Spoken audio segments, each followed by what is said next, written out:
കേക്കില്ലേ? ആരാന്ന്? ഞാനൊരു വഴിപോക്കനാ. ഇവിടെ ചുറ്റമ്പലത്തിൽ എന്താ കാര്യം? ഇത് പൊതുവഴിയല്ല. നമ്മൾ ആരാണാവോ? അതല്ലല്ലോ ഞാൻ ചോദിച്ചതിനുള്ള മറുപടി. ഇതെന്താണ്? കാവിലെ ഭഗവതി നേരിട്ട് പ്രത്യക്ഷപ്പെട്ടതാണോ? അതെ. അല്ലാന്ന് തോന്നാൻ മാഷ്ക്ക് ഭഗവതിയെ മുമ്പ് കണ്ട പരിചയമൊന്നുമില്ലല്ലോ. ഉവ്വോ? സത്യം.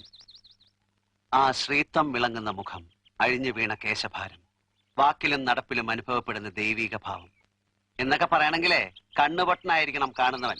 ഇത് വെള്ളരിക്കണ്ടത്തിലെ കണ്ണേറ് കോലം പോലെ. കോലത്തെ അടിച്ചളിക്കാരിയാ. ദേ, ഈ ചുറ്റമ്പലത്തിന്റെ ഉള്ളിലായതുകൊണ്ടേ അതിനുള്ള മറുപടി ഉണ്ണിമായ പറയണില്ല. അടിച്ചളിക്കാരി. കോലത്തെ തമ്പുരാട്ടിയാടോ മാഷേ? അതേതാ ടീച്ചറെ? ഞാൻ അറിയാത്തൊരു തമ്പുരാട്ടി കോലത്ത്. ഈ ഞാൻ ആരാണാവോ? തമ്പുരാൻ, കണിമംഗലം കോവിലകത്തെ ജഗന്നാഥൻ തമ്പുരാൻ.